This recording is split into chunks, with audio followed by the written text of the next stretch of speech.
سلطنت عمان میں ملازمت کے خواہشمندوں کو سرکاری اور نجی شعبے میں ملازمت کے موقع فراہم کیے جائیں گے۔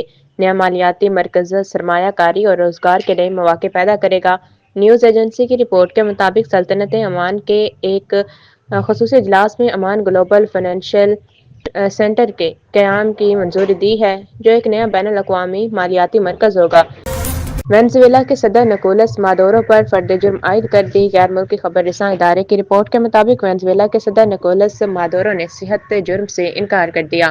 عدالت نے سماعت کے دوران وینزویلا کے صدر کو دوبارہ بروکلین حراستی مرکز بھیج دیا۔ مادورو نے ان کی اہلیہ نے ضمانت کی درخواست دینے سے انکار کر دیا۔